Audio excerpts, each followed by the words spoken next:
말씀은 지난주에 이어서 히브리서 13장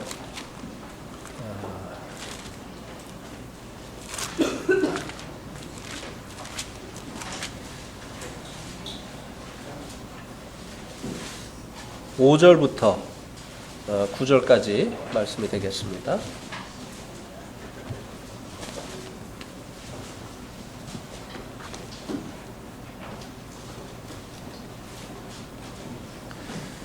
우리 한번 또 같이 읽고 말씀을 보겠습니다.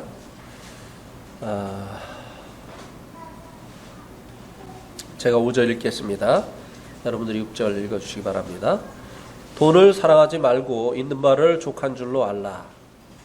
그가 친히 말씀하시기를 내가 결코 너희를 버리지 아니하고 너희를 떠나지 아니하리라 하셨느니라. 그러므로 우리가 담대히 말하되 주는 나를 곧 믿으니 내가 무서워하지 아니하리라. 사람이 내게 어찌하리오나. 하나님의 말씀을 너에게 알려주고 너희를 인도하던 자들을 생각하여 그들의 행실의 결말을 주의하여 보고 그들의 믿음을 본받으라.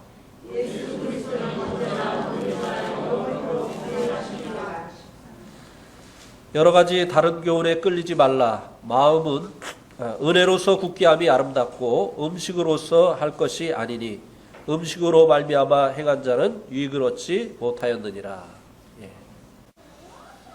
그 13장 이 말씀을 통해서 형제 사랑하기를 계속하라고 주님께서 말씀해 주시고 계신데요. 이 형제 사랑을 계속하는 방법을 2절과 3절이 말씀해 주고 있었죠.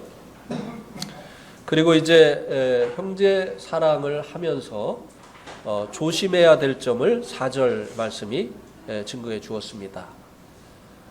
침소를 더럽히지 않는 것. 형제 자매들이 가까이 지내다 보면 사단이 이런 문제로 넘어뜨릴 수가 있는 거죠. 음행이라든지 간음 이런 성적인 문제로 인해서 이 교회를 어렵게 할 수가 있기 때문에 서로 사랑하라고 하는 이 말씀을 순종하면서 조심해야 될 점이 바로 이것이라고 말씀을 드렸습니다. 또 서로 사랑하라고 하는 형제 사랑하기를 계속하라고 하는 이 말씀을 순종하기 위해서 필요한 것이 있는데 그것이 오늘 우리가 읽은 말씀 중에 5절 말씀에 나와 있습니다. 돈을 사랑하지 말아야 되는 것이죠. 그리고 또 있는 바를 족한 줄로 알아야 되는 것입니다. 돈을 사랑하고 또 있는 바를 족한 줄로 알지 못하면 형제 사랑하는 일을 하는 일에 어려움을 겪게 되기 때문에 그렇습니다. 우리 한번 히브리서 10장 34절 말씀을 한번 보시겠습니다.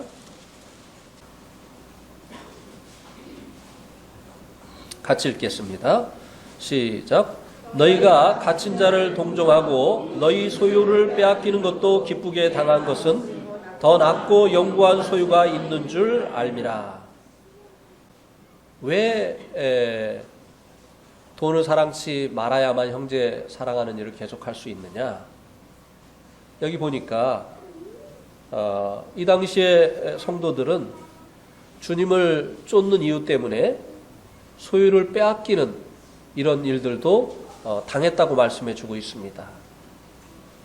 자기의 소유를 주님을 쫓는 이유 때문에 박탈당하게 되어지는 이런 일들도 겪었어야 됐다고 하는 것이죠. 그런데 돈을 사랑하면 이것을 어떻게 놓을 수 있겠습니까? 주님을 놓지요.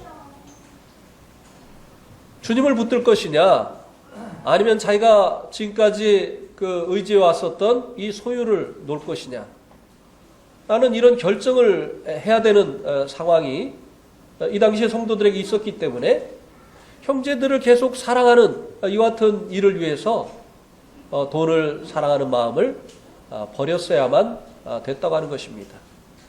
형제들과 사랑하는 형제들과 함께하기 위해서 또 그 형제들의 그 어려움에 동참하기 위해서 이 돈을 사랑하는 이와 같은 마음을 버렸어야만 되는 그와 같은 상황이 이 당시의 성도들의 상황이었다고 하는 것입니다.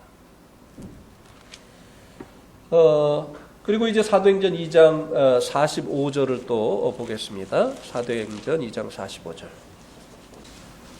같이 읽겠습니다. 사도행전 2장 45절. 또 재산과 소유를 팔아 각 사람의 필요를 따라 나눠주며. 예.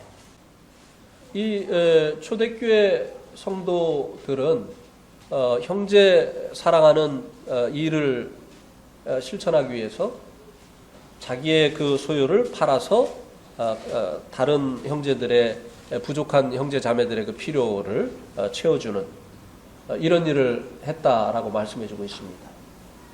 돈을 사랑하면 불가능한 일이죠. 예. 이 돈을 사랑하는 이 마음을 버리지 아니하면 이런 일을 할 수가 없었던 것입니다. 그래서 이 형제 사랑하기를 계속하기 위해서 돈을 사랑하는 마음을 버려야 된다고 하는 것입니다. 근데 이 돈을 사랑하는 것은요, 사실 우리의 본성입니다. 하나님을 잃어버린 인생들이 이제 그 마음의 공허를 돈으로 채우려고 하죠. 마음의 그 공허가 하나님이 계시지 않기 때문에 찾아온 것인데, 그래서 하나님께로 다시 돌아와야만 마음의 그 공허가 해결되어지는 것입니다. 그래서 예수님께서 누구든지 목마르거든 내게로 와서 마셔라. 나를 믿는 자는 그 배에서 생수의 강이 흘러나리라. 이렇게 말씀을 하지 않으셨습니까? 근데 많은 사람들이 하나님을 잃어버리고 그것을 돈으로 채우려고 해요. 그래서 마치 태어난 목적이 돈인 것처럼 그냥 돈을 위해서 살아갑니다. 모든 삶의 이유가 돈에 있어요. 삶의 이유가 우리를 지으신 하나님의 뜻에 있어야 되는데, 이제 사람들이 하나님을 잃어버린 이후에 인생을 돈을 위해서 살아가는 거예요. 그러니까 이 본성적으로 이 돈을 사랑합니다. 그렇기 때문에 주님 주신 형제 사랑하라고 하는 이 말씀을 순종하기 위해서는 이 돈을 사랑하는 마음을 버려야 되는 것이죠. 특별히 돈을 더 사랑하는 사람들이 있죠. 모든 사람이 돈을 사랑하는데 여기 돈 사랑하시지 않는 분 계십니까? 저요 하면은 그분은 지금 자기가 무슨 말을 하는지도 모르고 하시는 분일 겁니다. 돈 안 사랑하는 사람이 어디 있어요? 다 돈을 사랑하는데, 특별히 또 돈을 사랑하는 사람 중에도 또 돈을 사랑하는 사람이 있어요. 아주 구두쇠 노릇을 하면서 그냥 그렇게 돈에 집착하는 이런 사람들이 있습니다. 그런 사람들을 보면 대부분 이제 가난에 한이 맺혔다든지, 또 돈이 없어서 무시를 당했다든지, 이런 이제 상처가 있는 거죠. 그러면 더 돈에 집착하게 됩니다. 내가 한번 나도 돈을 벌어보겠다. 그러면 그래도 나를 무시하는지 보자. 이렇게 이제 돈으로 인해서 어려움을 겪었던 이런 사람들은 돈에 대해서 더 집착을 합니다. 이게 그리스도 안에서도 문제가 돼요. 그 형제를 사랑하기 위해서 자기의 것을 나눠야 되고 이렇게 해야 되는데 이게 안 되는 거죠. 이것에 대한 집착이 너무나 크니까. 그런데 이 돈은요, 누가 그렇게 얘기를 하더라고요. 이 돈은요, 화장실 휴지 같은 거예요. 화장실 휴지. 화장실에 휴지가 없으면 아주 곤란하죠. 네팔 사람들은 이제 화장실에다가 휴지를 놓지 않고 휴지가 없습니다. 네팔에는. 그러니까 화장실에 갈 때는 깡통에다 물을 받아가지고 가야 돼요. 그래서 이제 이 물로다가 뒤처리를 합니다. 그래서 제가 이제 여행을 다닐 때는 늘 이 그 휴지를 이 여행 그 휴지를 가지고 다니는데 한 번은 잊어버렸어요. 갑자기 배가 아파가지고 이 생각을 안 하고 이제 화장실에 들어갔습니다. 이를 보고 나니까 휴지가 없는 거예요. 어떻게 해요? 저도 이제 손으로 해야 되잖아요. 근데 이게 아무렇게나 하는 게 아니더라고요. 그것도 방법이 있더라고요. 이거를 막 처음 하니까 막 그냥 그 오물이 막 이렇게 해가지고 이렇게 흘러서 일로 오는 거예요. 막 죽겠더라고요. 제가 막 그 물이 막 이렇게 그 일로 와가지고 거기 앉아가지고 미치겠다. 미치겠다. 막 이렇게 했었습니다. 정말 미치겠더라고요. 막. 그래서 나중에 이제 그 뒤처리하는 방법을 이제 배웠습니다. 지금은 잘 하죠. 여러분들도 이제 휴지가 없는 나라에 여행을 하려면 저한테 교육을 받고 가시기 바랍니다. 이 화장실 휴지 꼭 필요한 거예요. 없으면 참 낭패입니다. 돈이 그런 거예요. 우리가 이 세상을 살아가는데 돈이 없으면 정말 힘이 듭니다. 그렇죠? 돈 없이 되는 일이 없잖아요. 먹고 살려고 해도 돈이 있어야 되고, 입으려고 해도 돈이 있어야 되고, 뭐 집에서 살려고 해도 돈이 있어야 되고, 병원에 가려고 해도 돈이 있어야 되고, 애들 가르치려고 해도 돈이 있어야 되고, 결혼을 시키려고 해도 돈이 있어야 되고, 뭐 돈 없이 되는 일이 없어요. 그러니까 돈이 없으면 화장실에 휴지가 없는 것처럼 정말 낭패를 당하게 되는 겁니다. 그래서 사람들이 이 돈에 집착을 하는데요. 그런데 이 화장실에 휴지가 필요하다고 해서 화장실 가득 휴지를 놓고 살 필요는 없지 않느냐 이거예요. 필요한 만큼 있으면 되는 것이 돈이다 이 말입니다. 그래서 주님 말씀에 먹을 것과 입을 것이 있은즉 족한 줄로 알라고 했어요. 근데 마치 우리가 이 땅에 태어난 목적이 돈인 것처럼 오직 돈에다가 마음을 두고 돈을 위해서 살아가는 사람들, 이거는 주님 없는 사람들의 모습입니다. 그리스도인들의 모습이 이래서는 안 되는 것이죠. 그리고 형제를 사랑하라고 하는 이 말씀을 순종하는데 이것이 얼마나 장애가 되는지 몰라요. 그래서 돈을 사랑하지 말라, 이렇게 말씀을 해주고 있는 겁니다. 그 다음에 이제 족한 줄로 알라고 했죠. 있는 바를 족한 줄로 알라고 하는 겁니다. 근데 이 말씀이 좀 불공평한 것 같지 않습니까? 뭐 집이 몇 채씩 있고, 그리고 좋은 차 끌고 다니고, 넉넉한 이런 분한테 있는 것을 족한 줄로 알라, 그러면 아멘이지만, 그냥 월세방 살고 있는, 그냥 매달 그 월세를 내면서 살아가고 있는 이런 분들에게 있는 바를 족한 줄로 알라 그러면 아멘이 잘 안 되잖아요.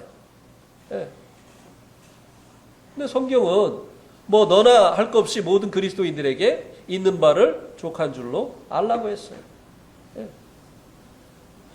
형제를 사랑하라고 하는 이 말씀에 순종하기 위해서는 자기가 어떤 상황에 있든지 어떤 형편에 있든지 그 있는 바를 족한 줄로 알아야 되는 것입니다. 우리 한번 빌립보서 4장 11절과 12절 말씀을 보시겠습니다. 빌립보서 4장 11절과 12절 같이 읽겠습니다. 시작. 내가 궁핍함으로 말하는 것이 아니라 어떠한 형편에든지 나는 자족하기를 배웠노니 나는 비천에 처할 줄도 알고 풍부에 처할 줄도 알아 모든 일 곧 배부름과 배고픔과 풍부와 궁핍 중에도 처할 줄을 아는 일체의 비결을 배웠노라. 사도 바울이 일체의 비결을 배웠다 이렇게 말씀해주고 있죠. 풍부에 처할 줄도 알고 너무 넘쳐남으로 인해서 타락하지도 않고 또 부족함으로 인해서 하나님을 원망하지도 않고, 우리도 형제 사랑하는 일을 실천하기 위해서는 우리의 형편이 어떤 형편이라 할지라도 그 가운데서 자족하는 법을 배워야 된다고 하는 것입니다. 그러면 사도 바울이 어떻게 풍부할 때도, 그리고 또 배부를 때도, 배고플 때도, 그리고 또 부족할 때도 자족하는, 너무 많은 것 때문에 문제가 되지 않고 없는 것 때문에 문제가 되지 않고 늘 일정하게 살아갈 수 있는 그 같은 삶을 살 수 있었을까요? 사도 바울은 바로 주님으로 인해서 만족하는 그 같은 사람이었습니다. 주님의 은혜가 아니라 그 은혜를 주시는 주님으로 인해서. 네. 그래서 그 환경이 바뀔지라도 늘 자신과 함께 하시는 그 주님으로 인해서 그를 기뻐하고 그 주님으로 인해서 만족한 그 같은 삶을 살았기 때문에 그의 형편이 바뀌는 것으로 인해서 마음도 바뀌지 않았던 것이에요. 네.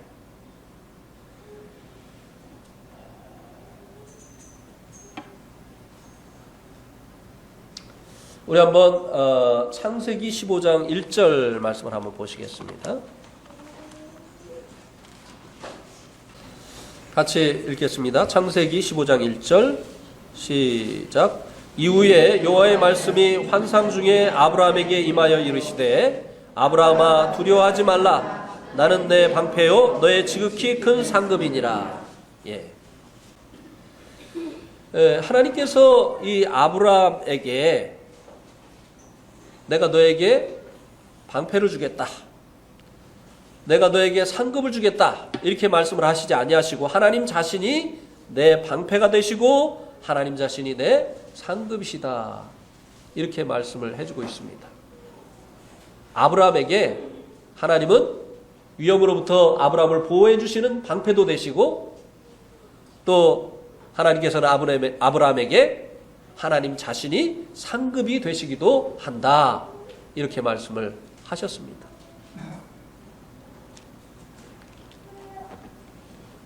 예, 이 사도 바울이 이것을 깨달은 거죠. 주님이 나의 모든 것이 되신다. 주님의 은혜가 아니라 주님이 나의 모든 것이 되신다.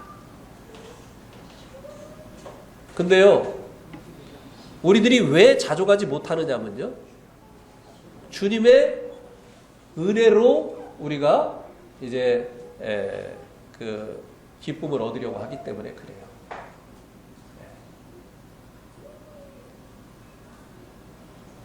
무슨 얘기냐면요, 아이들에게는요 엄마가 모든 것입니다. 엄마만 있으면 돼요.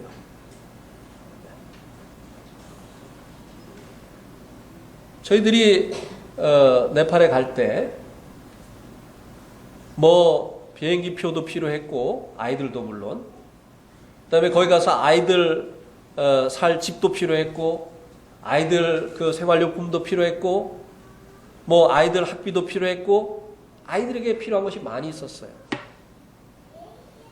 근데 한번 쟤네들한테 물어보세요. 쟤네들이 네팔 갈 때 자기들의 모든 필요를 인해서 걱정을 했는지. 안 했습니다. 왜? 엄마 아빠가 같이 가니까. 엄마 아빠가 자기들의 모든 것인 거예요. 네? 엄마 아빠가 쟤네들의 비행기표도 대주었고 엄마 아빠가 쟤네들의 그 과일 처소도 되어주었고 그리고 모든 생활에 필요한 것도 엄마 아빠가 되어준 거예요. 네. 하나님께서 아브라함에게 내가 너의 방패고 내가 너의 상급이다. 사도 바울은 바로 주님 자신이 바로 자신의 모든 것이라는 것을 알았기 때문에 많다고 해서 많은 것으로 마음이 가지 않고 모자라는 것 때문에 모자라는 것으로 마음이 가서 원망하고 불평하고 하는 그런 삶을 살지 않았다는 것입니다. 그는 주님으로 인해서 자신의 그 모든 것이 되시는 그 주님으로 인해서 자족하는 이 같은 삶을 살았다는 것이에요. 우리가 있는 것으로 족할 수 있는 방법이 바로 그것입니다. 어떤 환경 속에서든지 어떤 형편에서든지 바로 우리와 함께 하시는 주님을 바라보는 것이, 아이에게 엄마가 모든 것인 것처럼 주님이 우리의 모든 것이 되신다고 하는 이 사실을 우리가 기억하는 겁니다. 네.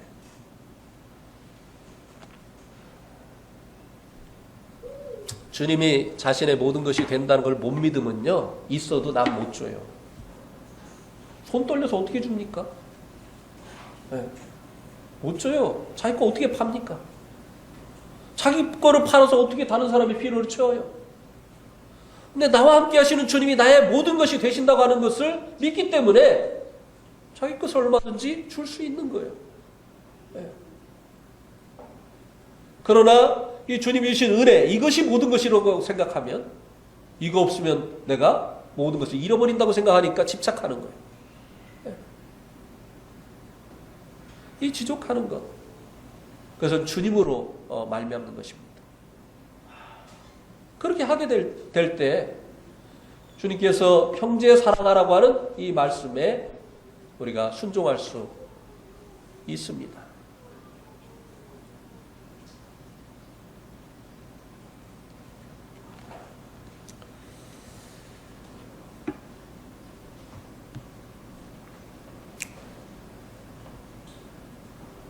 왜 돈을 사랑하지 말고 있는 바를 족한 줄로 알아야 되느냐?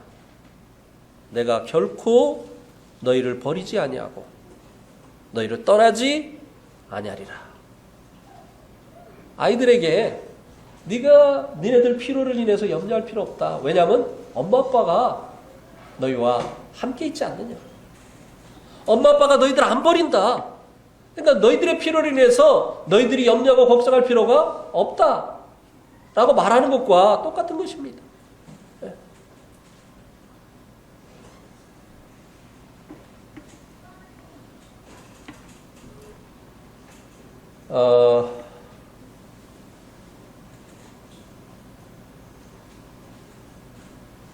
한번 신명기 29장 5절 말씀을 한번 보시기 바랍니다. 신명기 29장 5절 같이 또 읽겠습니다. 시작. 주께서 40년 동안 너희를 광야에서 인도하셨거니와 너희 몸에 옷이 낡아지지 아니하였고 너희 발에 신이 헤어지지 아니하였으며. 이런 주님이 함께 하시잖아요. 장정만 60만이 넘는 이스라엘 백성들을 먹을 것이 아무것도 없는, 또 옷살 가게도 아무 어떤 곳에도 존재하지 않는 그 광야에서 40년 동안 그들을 먹이시고 입히시고 이렇게 하셨잖아요. 이런 하나님께서 함께 하시는데 무엇이 문제가 되겠느냐 이 말입니다. 40년이라고 하는 이 긴 세월 동안 한 200만은 됐지 않겠습니까? 장정만 60만이었으니까. 네. 그 많은 사람들의 모든 필요를 채우신 하나님께서 우리와 함께 하시고 우리를 버리지 않겠다고 하시는데 무엇이 문제가 되겠느냐고 하는 것이. 문제는요, 우리가 믿음이 없는 게 문제예요. 이 하나님을 안 바라보는 게 문제예요. 이 하나님이 안 계신 것처럼 사는 것이 문제라고 하는 것입니다. 내가 나의 모든 일을 챙겨야 되는 것처럼, 마치 고아처럼, 부모가 없는 고아처럼 우리 자신을 생각하는 이것이 문제라고 하는 것입니다.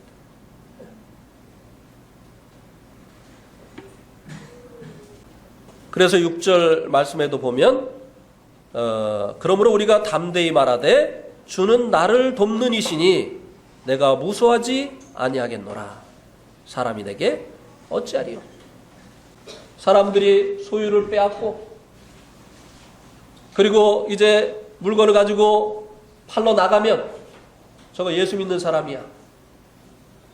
이렇게 하면서 이제 팔아주지 않고 또 물건을 사러 가면 저거 예수 믿는 사람이야 하면서 물건을 팔지 않고 이렇게 하지만 그래서 이제 되돌아가고 싶은 이와 같은 유혹이 있지만 그러나 사람이 어찌할 수 없다고 하는 것입니다.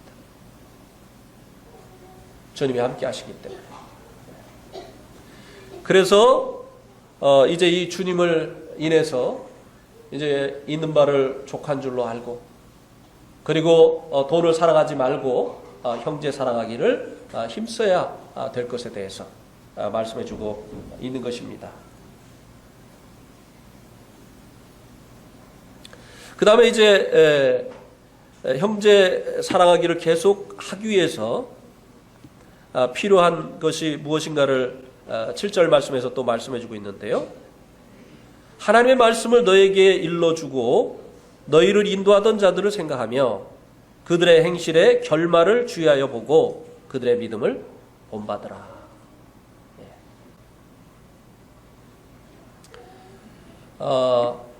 이렇게 이제 형제 사랑하는 일을 가르칠 뿐만 아니라 행동을 통해서 본을 보여주는 인도자들의 그 행실을 잘 보고 본받으라고 하는 것입니다. 이것이 필요하다는 것이죠. 이 말씀을 잘못 이해를 하는 분들은 그 인도자들이 하는 말만 보면 안 돼. 그들이 어떻게 행하는지 그것을 보고 그 다음에 그 인도자를 따라가야 돼. 이렇게 이제 이야기를 하는데요. 이 말씀은 그런 부정적인 말씀이 아닙니다. 긍정적인 이 본을 보이는 이 인도자들의 그 행실의 종말을 보고 그들의 그 행실을 본받으라고 하는 것입니다. 자, 사도행전 4장 36절에서 37절을 한번 보시겠습니다. 사도행전 4장 36절에서 37절.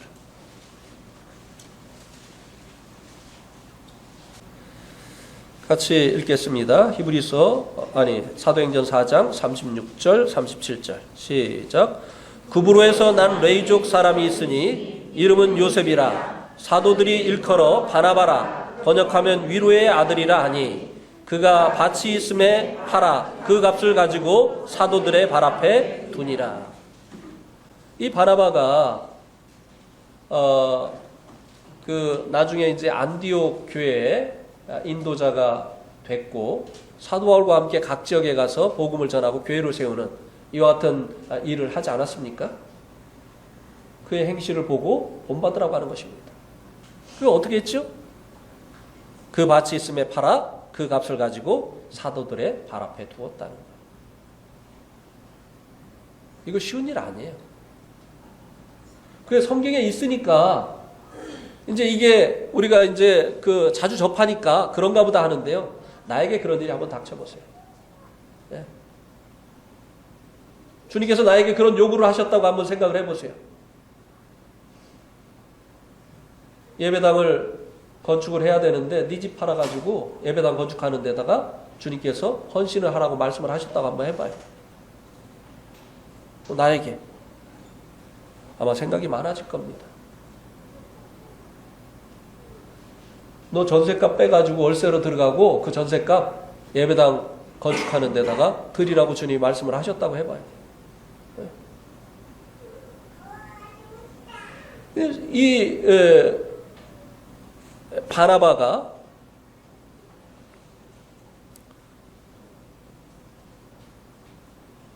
원래 그 바나바의 원래 이름이 뭐죠? 네, 요셉이었어요. 그런데 그에게 성도들이 별명을 지어주었습니다. 그게 바로 바나바예요. 이 바나바라고 하는 이 이름의 뜻이 무엇입니까? 위로의 아들. 왜 바나바에게 다른 이름을 성도들이 지어줬을까요? 많은 성도들이 그를 통해서 위로를 받은 거예요. 네. 특별히 복음 때문에 고난을 받는 신앙으로 인해서 어려움 가운데 있는 성도들이 이 바나바를 통해서 많은 위로를 받았던 것입니다. 그래서 너도 나도 할 거 없이 이 바나바가 정말 위로하는 사람이다 라고 생각을 했던 것이에요. 그래서 그에게 이런 다른 이름을 성도들이 지어줬던 것입니다. 그래서 이런 인도자들의 그 행실의 종말을 보고 본받게 되어질 때 형제 사랑하는 일을 먼저 앞서서 실천한 이런 인도자들의 그 행실을 보고 본받게 되어질 때 우리도 또한 그런 일을 할 수 있는 힘을 얻게 되어지는 것이라고 하는 것입니다. 그 부정적인 거 보지 말고 본받을 만한 긍정적인 것을 보라고 하는 것입니다. 우리에게 본이 되어지고 그리고 우리가 본받아야 될 이와 같은 인도자들의 그 행실을 보고 그것을 본받으라고 하는 것입니다. 돈도 많고 믿음도 좋고 참 그러면 얼마나 좋겠습니까? 근데 믿음은요, 돈 없는 사람들이 주로 좋아요. 저처럼. 자기는 별로 드릴 게 없으니까 뭐 그냥 주님께 다 드리란 말을 잘하는데 돈 많은 사람들은 그게 참 쉽지가 않습니다. 예. 이 바나바는 참 훌륭한 분이었어요. 밭도 있고 믿음도 좋고. 그러니까 그것이 주님을 위해서 쓰여질 수가 있었던 거예요. 그러니까 그것이 성도들을 위로하는 일에 사용이 되어질 수가 있었던 것이에요. 이런 분들을 이제 주님께서 본받을 수 있도록 지도자의 위치에 세워놓으신 거죠. 마치 그 어두운 바다에 등대를 보고 이제 배들이 항구로 오게 되어지는 것처럼 우리가 신앙을 어떻게 해야 되느냐, 우리가 신앙생활을 어떻게 해야 되느냐라는 것을 알려주기 위해서 하나님께서 이와 같은 일꾼들을 모델로 세워두시는 거예요.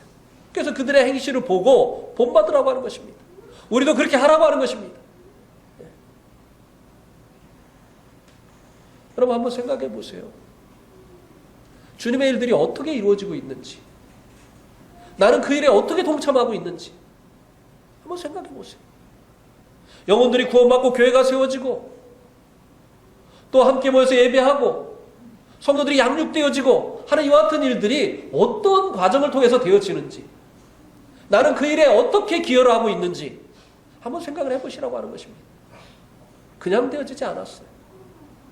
누군가의 희생이 있었습니다. 누군가의 헌신이 있었습니다. 앞으로도 그렇게 되어져야 됩니다.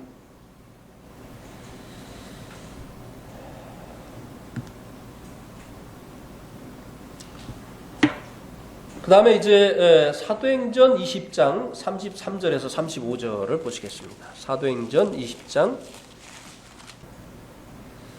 내가 아무 은이나 금이나 의복을 탐하지 아니하고 여러분이 아는 바와 같이 이 손으로 나와 내 동행들이 쓰는 것을 충당하여 범사에 여러분에게 모본을 보여준 바와 같이 수고하여 약한 사람들을 돕고 또 주 예수께서 친히 말씀하신 바 주는 것이 받는 것보다 복이 있다 하심을 기억하여야 할지니라. 사도 바울이 이 복음을 전하면서 각 곳에서 손으로 일하면서 자신들과 동행하는 이들의 쓰는 것을 충당하여서 범사에 모본을 보였다. 이렇게 말씀해주고 있습니다. 사도 바울은 자기 먹고 살려고 복음 전한 게 아니었다고 하는 겁니다. 어떤 생활의 방편으로 복음 전한 게 아니었다는 거예요. 주님 사랑을 받고 그 주님의 사랑에 자기의 그 마음을 강권하기 때문에 죽어가는 영혼들에 대한 이 불쌍한 그 마음 때문에 복음 전하고 또 교회를 세우고 이렇게 했었던 것이죠. 그러면서 이제 오히려 이 복음 전하면서 같이 다니는 그 동행하는 이들의 그 쓸 것을 자기가 손으로 일을 해서 공급을 했다고 하는 것입니다. 예. 그는 내가 복음을 전하지 않으면 내게 화로다 그랬어요. 이런 것들을 본받으라고 하는 것입니다. 나는 지금 직장 일이 바쁘니까 주님 일은 시간이 있을 때 하겠다. 이게 아니라고 하는 것입니다. 예. 사도 바울의 우선순위는 그 텐트를 만드는 그 일이 아니었어요. 그가 텐트를 만드는 그 일을 하는 이유가 이 복음을 전하고 각 지역에 교회를 세우는 그와 같은 일을 위해서 그 일을 했었다고 하는 것입니다. 그런데 우리 이 우선순위가 어떻게 되어 있나 한번 보세요.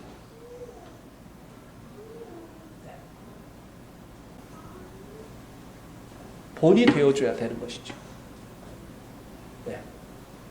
정말 주님을 사랑하는 것, 교회를 사랑하는 것, 그것이 정말 무엇보다 우선순위가 되어 있는 것,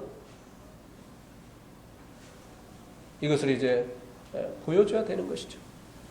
그리고 따라오는 세대는 그것을 보고 본받고 그것을 마땅한 것으로 알고,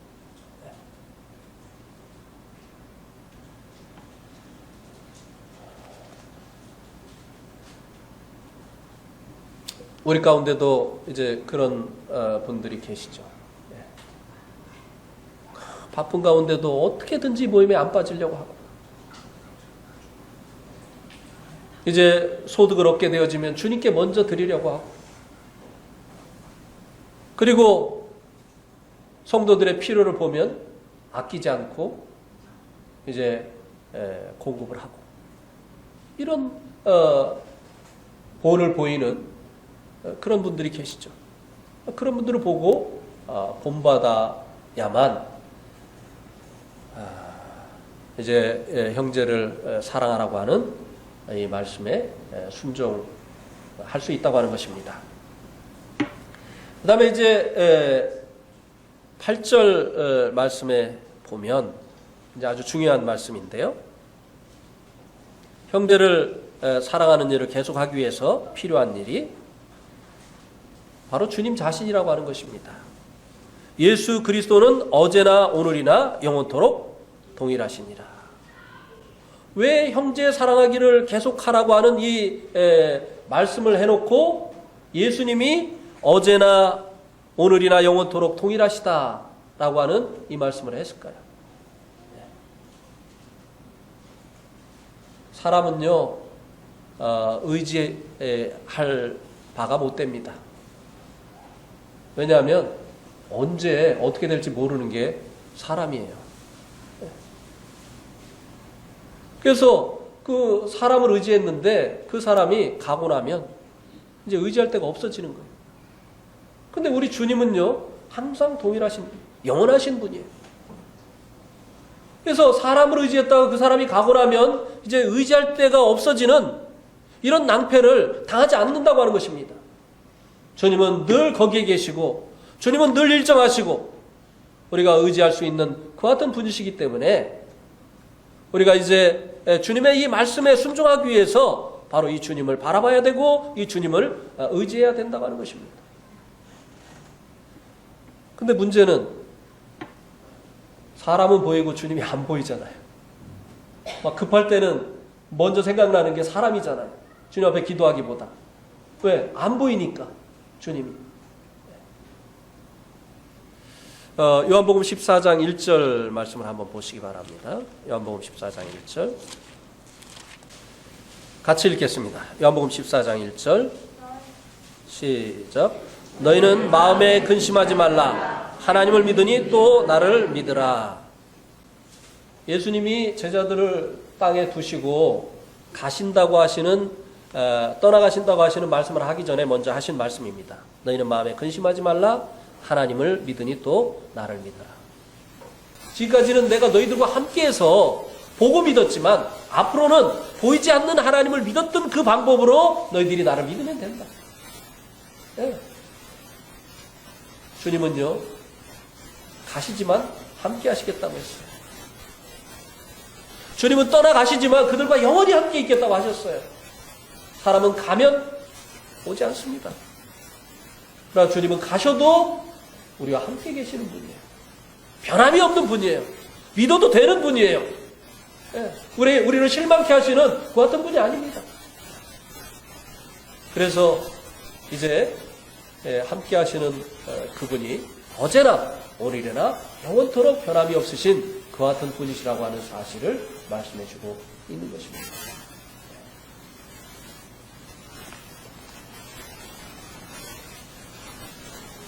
그 다음에 이제 9절 말씀에서는 형제 사랑에 관한 교훈의 결론을 말씀해주고 있습니다. 여러 가지 다른 교훈에 끌리지 말라.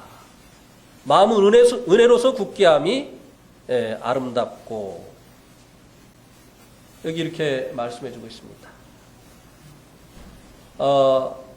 이 핍박을 면할 수 있는 이런 그 다른 교훈들이 많이 성도들에게 들려졌던 것이죠.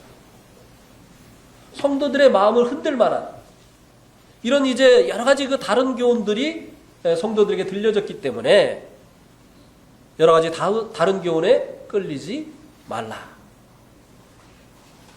그런데 이 여러 가지 그 다른 교훈들이 주로 뭐였었느냐면은 율법으로 다시 돌아가라고 하는 거였습니다. 그게 뭔가 하면은 마음은 은혜로서 굳게 함이 아름답고 음식으로서 할 것이 아니니 음식으로 말미암아 행한 자는 유익을 얻지 못하였느니라. 그러니까 굽이 있는 그 짐승은 먹어도 되고 굽이 없는 것은 먹으면 안 되고 되새김질하는 것은 먹어도 되고 되새김질 안 하는 것은 먹으면 안 되고 비늘이 있는 것은 먹으면 되고 비늘이 없는 것은 먹으면 안 되고 뭐 이런 것들을 가지고 이런 율법을 가지고 음식을 구별해서 먹고 이렇게 한다고 해서 우리 마음이 정결해지고 거룩해지는 것이 아니라고 하는 것입니다. 이 율법을 지키는 이것이 신앙생활을 하는 또 구원받은 이후에 그 믿음이 자라가는 이와 같은 방법이 아니라고 하는 것입니다. 그런데 이 여러 가지 그 다른 교훈은 다시 이 율법으로 돌아가라고 하는 네. 그런 것들을 말하고 있었다고 하는 거예요. 왜요? 다시 율법으로 돌아가면 그들에게 핍박을 안 받잖아요. 할례도 행하고 그리고 절기도 지키고 그리고 음식도 구별해서 먹고 이렇게 하면 그들에게 핍박을 안 받잖아요. 그러니까 유혹이 되는 거예요. 우리도 할례 받는다. 우리도 절기 지킨다. 이렇게 하면 그들이 우리랑 똑같네? 그러면서 핍박하는 것을 멈추지 않을 거냐 이 말이죠. 그러니까 그런 것들로 인해서 마음이 끌리지 말라는 것입니다. 흔들리지 말라는 것이죠.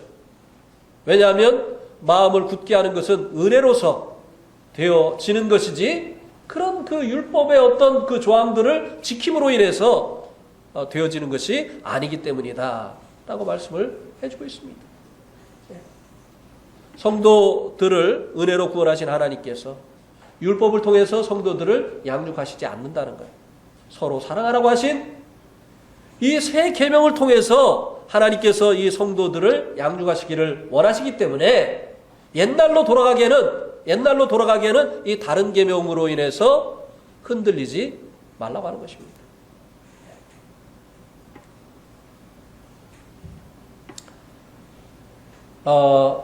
견고하게 한다. 여기 보니까 9절에 굳게 한다. 이 말에 이제 마음은 은혜로서 굳게 한다. 라고 하는 이 말의 의미가 무엇인가를 한번 에베소서 4장 12절 에베소서 4장 14절 말씀을 보시기 바랍니다. 에베소서 4장 14절 같이 한번 읽겠습니다. 시작. 이는 우리가 이제부터 어린아이가 되지 아니하여 사람의 속임수와 간사한 유혹에 빠져 온갖 교훈의 풍조에 밀려 요동하지 않게 하려 함이라. 예. 이 굳어짐은요 요동하지가 않습니다. 근데 안 굳어지면 막 조그만 것에도 막 요동을 하지요. 근데 여기 보니까 여러 가지 그 풍조에 요동하는 이 같은 사람들을 어떤 사람이라고 말씀해주고 있습니까? 어린아이, 신앙의 어린아이. 그러니까 그냥 좀 좋다 그러면 거기에 가가지고 또 막 거기에 빠지고 또 이것이 좋다 그러면 또 거기 이것을 해야 된다고 하고 이렇게 왔다 갔다 하고 이렇게 요동하는 사람들은 영적인 아직도 어린아이라고 하는 거예요. 그런데 이런 영적인 어린아이들의 그 마음이 굳게 되어지는 것, 장성케 하게 하는 것은 율법이 아니라 하나님의 은혜다라고 이렇게 말씀해 주고 있는 것입니다. 하나님의 은혜다. 그러니까 이제 이 견고하게 되어진다, 이제 그 굳어진다라고 하는 것은 성도들의 신앙이 성장하게 하는 것을 얘기하는 거죠. 이 성도들의 신앙을 성장하게 하기 위해서 하나님께서 주신 것이 율법이 아니라는 거예요. 이 율법은 무엇이냐? 애들이 태어났으니까 네가 스스로 네 노력으로 크라는 것입니다. 율법은요, 선을 행하고 악을 행하지 말라는 613가지의 그 계명을 가지고 있어요. 근데 그 계명을 지킬 힘을 주지 않고 그렇게 살라고 하는 거예요. 그러니까 엄마가 아이를 낳아놓고는 이제 내가 너 고생해서 낳았으니까 네가 알아서 커? 이게 율법입니다. 자기 힘으로. 그런데 우리들을 성장하게 하는 것은 은혜라는 거예요. 율법이 아니라. 은혜. 자, 우리 한번 디도서 2장 11절 12절 한번 보세요.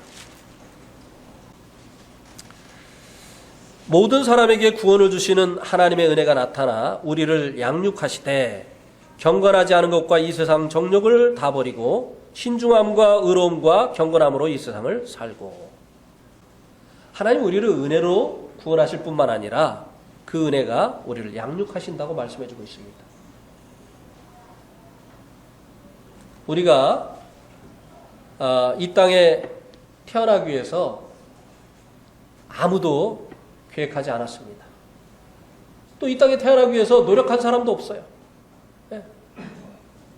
아버지의 씨가 어머니에게 심겨져서 어머니의 그 해산의 수고를 통해서 우리가 태어났어요. 은혜로 태어난 거죠. 우리가 이제 거듭난 것도 은혜로 거듭난 거죠. 네. 주님의 십자가의 해산의 수고를 통해서 우리가 이제 거듭나게 되어진 거죠. 이렇게 우리를 하나님의 자녀로 낳아놓으신, 은혜로 낳아놓으신 하나님께서 이제 니들 힘으로 니들이 커라, 이렇게 안 하신다는 겁니다. 은혜로 우리를 구원하신 하나님께서 은혜로 양육하신다는 거예요. 은혜로. 네. 옛날에는 어머니 날이었잖아요. 어머니 날 되면은 그 어머니 노래를 했었죠. 나실 때 괴로움 다 잊으시고 기르실 때 밤낮으로 애쓰는 마음. 그 다음에 뭐죠? 진자리 마른 자리 가라니시며 손발이 나닳도록 고생하시네. 예. 이게 뭐예요? 나를 키우려고 베푸시는 어머니의 은혜잖아. 예? 낳아놓고 네가 알아서 커. 똥오줌 네가 알아서 가리고, 내가 이제 너를 낳느라고 고생했으니까 이제 나는 너를 위해서 더 이상 고생하고 싶지 않아. 네가 알아서 해. 네게 좋은 것이 무엇인지 나쁜 것이 무엇인지 네가 알아서 구분하고, 그거 얻기 위해서 네가 일하고 이제는 네가 스스로 다 해. 이렇게 안 하고 그렇게 이 아이를 낳느라고 죽을 고생을 하시고도 또 이 아이를 위해서 계속 고생을 하신다 이 말입니다. 이게 뭐예요? 이게 은혜잖아요. 그러니까 크고 나면은, 근데 크고 나도 몰라요. 몰라. 어른들은 몰라요. 그냥 내버려 두세요. 근데 언제 합니까? 지도 애 낳아가지고 키워보면 아는 거예요. 아이고, 왜 애가 그렇게 울어요? 밤에 잠을 자야 되는데. 흔들면은 자다가 딱 놓으면 또 애가 울고. 그냥 어떨 때는 원수 같은 생각. 그래도 그거 키워놨잖아요. 그 이제 나중에 자기도 이제 애를 낳아서 키워보면, 야, 내가 그냥 큰 게 아니구나. 이런 어머니의 고생이 있었구나. 아버지의 이 고생이 있었구나. 자식 키우려고 직장에서 어떨 때는 참 무시당하고 하루에도 12번 더 그만두고 싶고, 근데도 왜 참습니까? 가족을 위해서. 힘든 일 하는 분들 막 허리가 끊어질 것 같은데도, 아이고 이제는 그만해야지 그러는데도 그 다음날 왜 또 나가죠? 내가 일해야 내 자식이 학교 가고 내 자식이 먹고 사니까. 그 은혜로 된 것이잖아요. 그렇죠? 근데 하나님께서 우리를 구원하시고 은혜로 양육을 안 하신다고요? 우리들이 알아서 하라고요? 아니에요. 하나님께서 우리를 이제 장성하시도록 양육하시는 그 일도 하나님이 하신다는 거예요. 뭐 이 하나님이 하시는 방법은 이제 여러 가지가 있죠. 성령님을 통해서 하시고, 말씀을 통해서 하시고, 교회를 통해서 하시고, 때로는 어려운 일들을 통해서 하시고, 이게 다 하나님의 은혜입니다. 우리에게 교회를 주신 것도 하나님의 은혜요. 우리에게 성령님을 보내신 것도 하나님의 은혜요. 우리에게 환난과 고난을 주신 것도 하나님의 은혜요. 이 하나님께서 이런 은혜로 우리를 양육하시는 거예요. 그래서 혼자 알아서 스스로 하라고 하는 이 율법으로 돌아갈 일이 아니라 이 은혜 안에서 하나님의 은혜를 계속 입으면서 자라가고, 그리고 또 형제 사랑하기를 계속 해야 된다라고 하는 것입니다.